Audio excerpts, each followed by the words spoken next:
A delegation of African leaders visited Ukraine and Russia on an unprecedented peace mission. They want an end to the conflict because it has worsened Africa's food security and set the cost of living spiraling out of control. Well, join us as we discuss the proposals Africa put on the table, both in Ukraine and in Russia, and whether this can keep the grain and fertilizer corridors open and set the stage for the much-needed mediation to end the conflict. I'm Beatrice Marshall. Welcome to Talk Africa.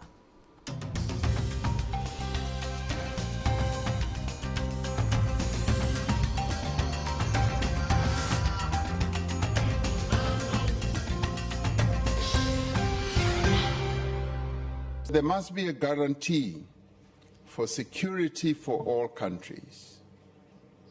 The sixth element is that both countries must ensure that there is movement of grain and fertilizers. What has also brought us here is that Africa is also feeling the negative impact of this war. Our grain prices have gone up and there's a shortage. Fertilizer prices have also shot up. So even as we are thousands of kilometers away as African countries, we are feeling the impact of this war.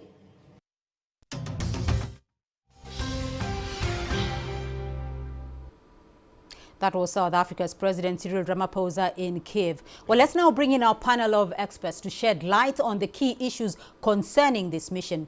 Joining me here in Nairobi, Ambassador Boaz Mbaya, a former Kenyan ambassador to the African Union and Executive Director for the Center for Policy Analysis, joining me here in Nairobi. In Ankara, Ovigwe Ekeuke, Policy Analyst at Development Reimagined. Gentlemen, thank you very much for joining us in this discussion, and a warm welcome to both of you. Ovigwe, in Ankara, let me start off with you, because a delegation of African leaders went to Kiev and St. Petersburg on a peace mission. What primarily motivated the leaders to undertake the peace initiative?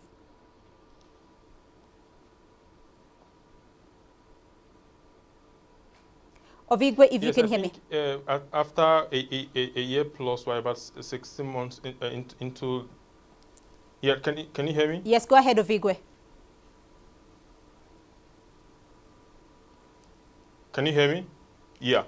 So I think if we look at the situation now, we're over a year into this conflict, and we're not there's really no headway in terms of the peace, and so much destruction, and that has really been problematic for everyone all over the world, given the food prices, energy prices have gone up.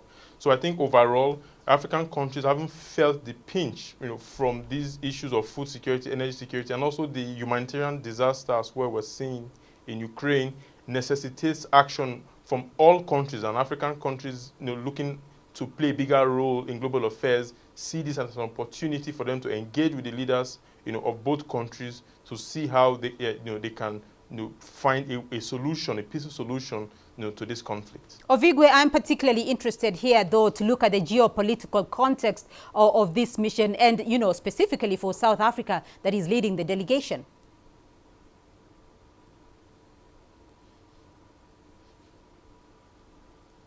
Yeah, of course, there is that component as well. As you do know, South Africa has really abstained from the condemnation of Russia at the we had about 6 UNGA resolutions now, and the position of the South African government is that in the resolution so far, there's not been a real clear commitment, to peace. On the other hand, countries like the United States are condemning South Africa's position. They're saying that South Africa is very close to Russia. South Africa is in BRICS. South Africa has hosted the Russian foreign minister multiple times since the outbreak of the war.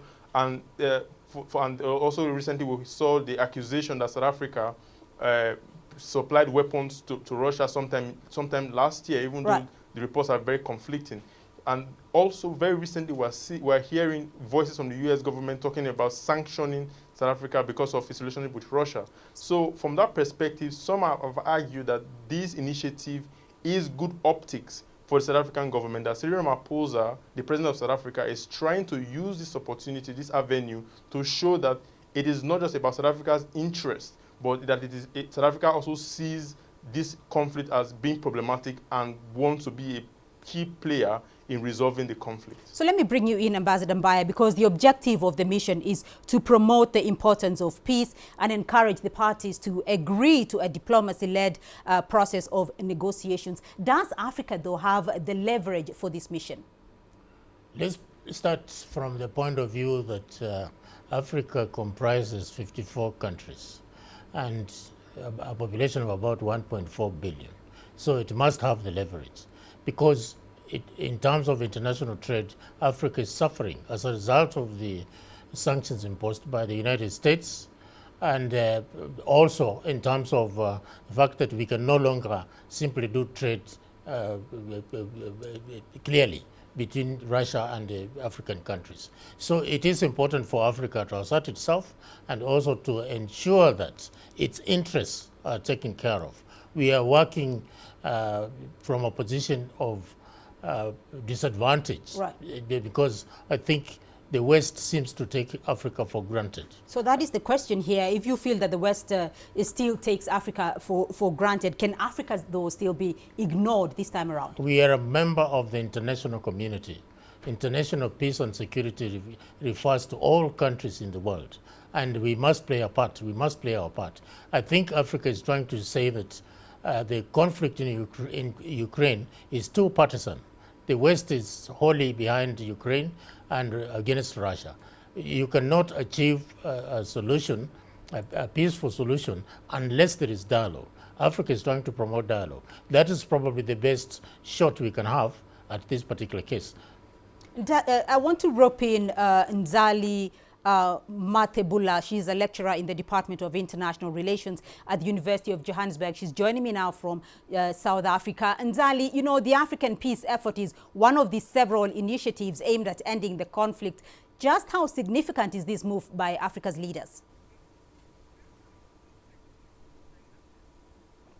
Okay, so I would like to start by saying that as much as we might see this as a mediation process, but then I do believe that the African Peace Mission is very much significant, underscored by the food insecurity that was caused by the Russia-Ukraine war.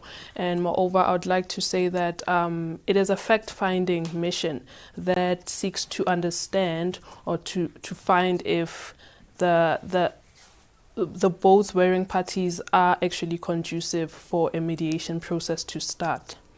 Ovigwe, Nzali has mentioned it there, but we do know that Africa has been hard hit by, particularly by the disruption of grain and fertilizer supplies. How much of this is about trying to find a peaceful solution, and how much of this is about protecting Africa's interests?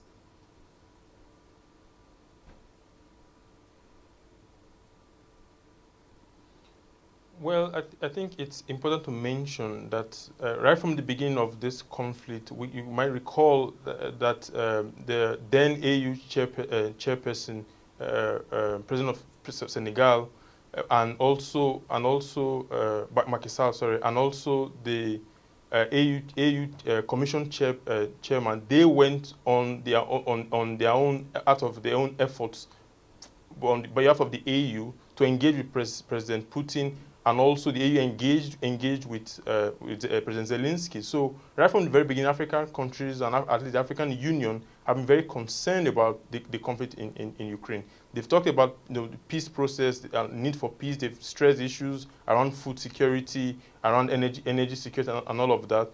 While some African countries may be getting some benefits from the war, I think overall, the economics does not really take away the fact that there is a real humanitarian crisis in Ukraine, and the risk of even the nuclear crisis grows with all of the issues around the plants in Zaporizhia and elsewhere. So I think there is a sense of responsibility on the part of African countries to play a positive role and not be so focused on national interests, but also have into consideration international responsibility. And African countries, like colleagues on the show here have mentioned, they see this as an opportunity for them to both assert their sovereignty, assert their initiative on world politics and global affairs, while at the same time, working towards real practical, solutions. So President Hakainde of Zambia has put this across, because he's talked about exactly what Africa's role could be in this process. And before we continue, let's listen to that comment by President Hakainde. And it's important for us, as I said, that we on the continent of Africa contribute in a small way, not in competition with anybody, because there have been many efforts like ours. There have been many efforts before us to help bring this conflict to some end. So our coming is not in competition with any country, any group, anyone trying to bring peace and stability to this country, to the warring parties, to the continent, obviously to the globe. So we believe it's important to make that clear, that we as a group are here to complement the efforts of those before us. President Hakainde of Zambia there on Africa's efforts. Ambassador Mbaya, so how does Africa's involvement exactly differ from other, international efforts to broker peace in Ukraine and Russia conflict? The trouble is the West has not even attempted to broker peace between Russia and Ukraine. Instead, they're arming Ukraine, and they want to see Russia defeated. I think that's a very dangerous route to take. One, it could take the whole world into a bigger conflict if Russia fails the pinch and uses weapons that everybody's afraid of. I don't think we should get to that level. But in terms of what difference it makes by Africa's involvement, there should not be any difference. We should be moving towards finding a solution, a peaceful solution to this conflict. And it can only happen if all of us put our efforts together. So we are all putting our efforts in this, as you put it there, but what role do you think African leaders believe they can play in facilitating dialogue and promoting that peaceful resolution? I wish I could have a straightforward answer. I don't have it. But I think we need to find and explore ways in which Africa can play a part. Africa is part of the international community, and we should play our part. After all, the sanctions that have been imposed on Russia are affecting Africa directly in terms of food security as well as fertilizer. So there are reasons why Africa should be concerned, and there are reasons why Africa now takes this initiative. I believe the world should welcome this move rather than criticize it. Ovigo, I want to put that to you as well. How do you see this playing out, though? What role do you think African leaders believe they can play in facilitating dialogue and promoting that peace between Ukraine and Russia?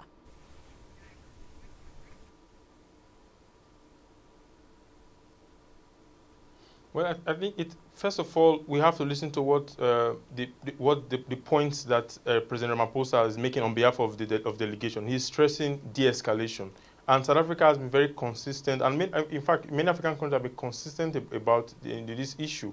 That if you look at the situation and their comments of the South African government and some other governments regarding the resolution that have been put forward at the UN General Assembly, the emphasis on cessation of hostilities and really looking for a real pragmatic roadmap for peace has really been one of the key factors South Africa has been stressing. But Africa as a whole has varied positions on the conflict in Ukraine. The views of Mali, for instance, Eritrea is very different from that of South Africa. Kenya is different from the views that for instance, Namibia holds. So I think the complexity of the Ukraine war is real. Africa embodies that complexity, because in Africa you would find a country that understands the position of either Russia or Ukraine. So that puts Africa in a very unique position, because there is no homogeneity or consensus, sort of, in terms of the view, the way the peace process, the way the conflict is, and then so that makes it possible for Africa to contribute that kind of understanding and that varied position into a workable peace plan. The Ukrainians have put out their proposal. We saw also China did put out a proposal that should be explored, and you could see there are some similarities between that proposal that the Chinese government put out and what what Africa is saying today, issues around de-escalation, issues around exchange of prisoners, and also post-conflict reconstruction, but primarily that there should be a resumption of peace talks. So I think, just like President of Zambia said, Africa is not in competition. Right. It is meant to complement. It is drawing from all of the lessons and all the proposals that have been put forward. And I think it's important that both Russia and Ukraine listens and try to work with their African counterparts. All right, we'll continue with this discussion on Africa's leaders' peace mission to Ukraine and Russia in just a moment. For now, we are going to take a short break, and when we come back, we will bring you more on the African leaders' peace mission to Ukraine and Russia. So stay with us.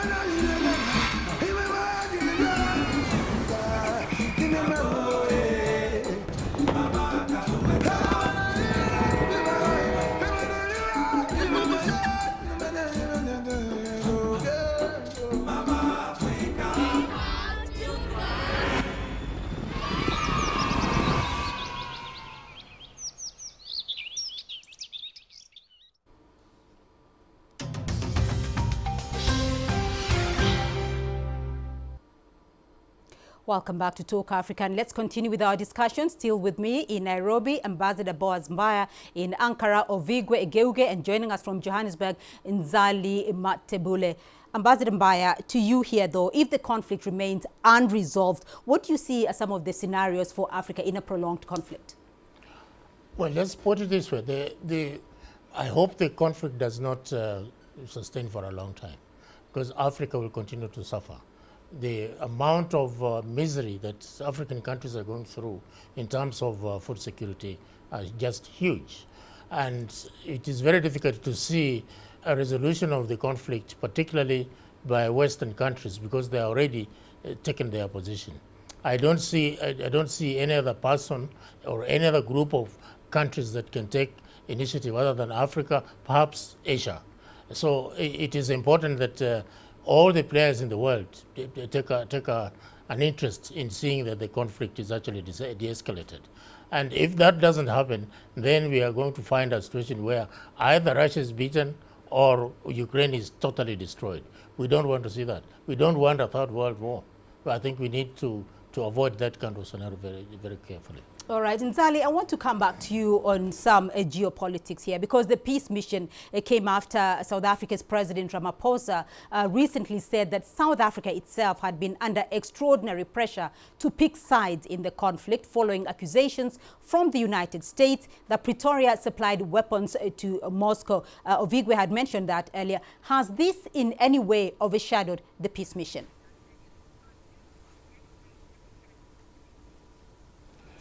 One thing I can say is that since the outbreak of the war in Russia and Ukraine, there has been immense pressure that has been applied to any of the Russian allies that you find due to the current Joe Biden administration that wants to seem intolerant of any trade allies to Russia. But then at the same time, I would say that there hasn't been evidence provided that there were weapons given to Russia.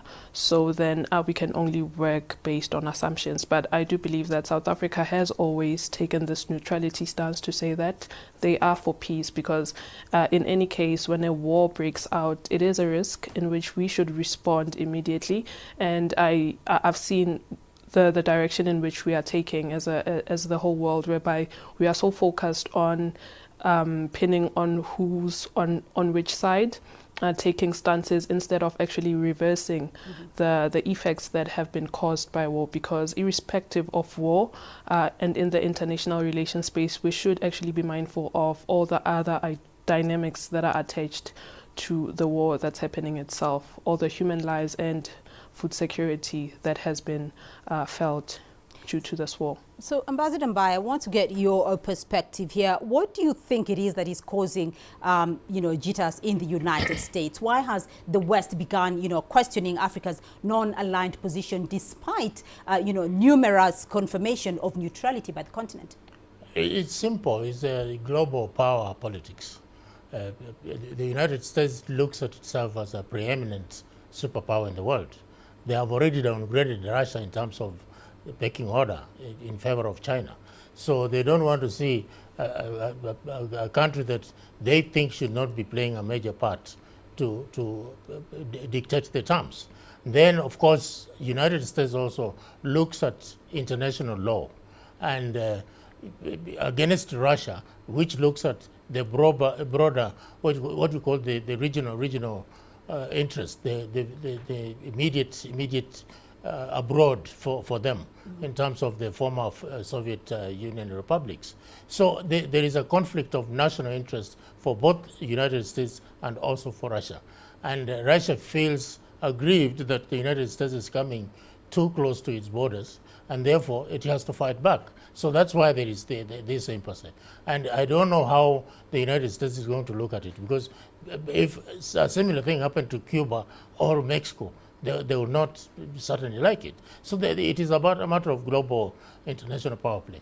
All right. Ovigo, I want to get your view here, because President Ramaphosa recently said that Africa would never again be a pawn between the East and West in that whole question of recalling, the proxy conflicts on the continent or during the Cold War era. How does this pawn perception, though, affect Africa's ability, for instance, to pursue peace on a global stage?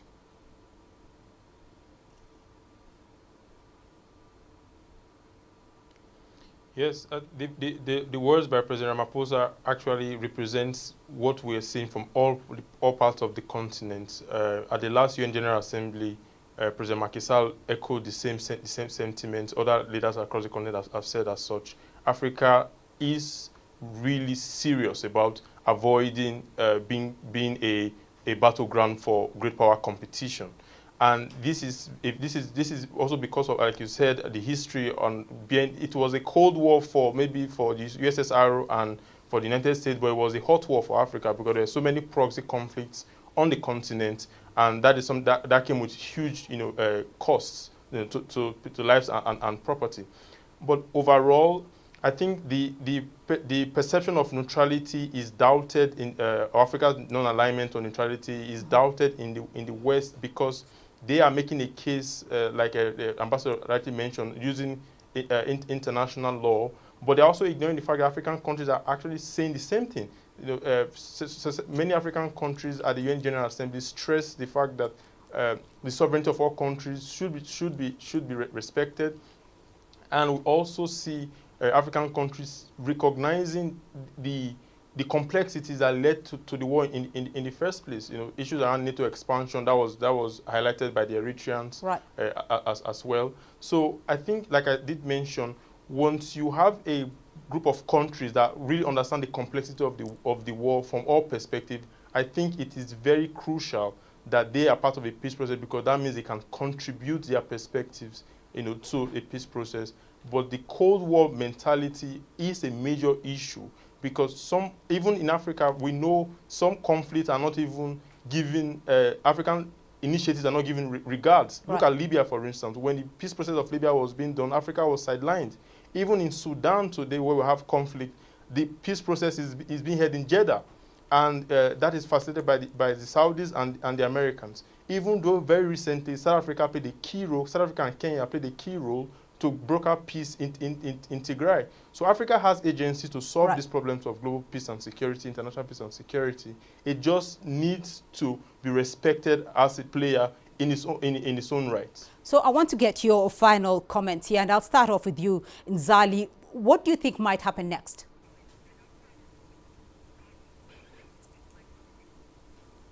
So we'll just wait for the process, as they are actually going to this fact-finding mission of whether seeing if it is conducive enough to start dialogue. But then one thing that we can expect is we can only wait until the BRICS summit plays out, and then we'll see what repercussions there will be of the ICC warrant that was issued to South Africa, and how the warring parties will respond to that. Ovigwe, I want to get your view here.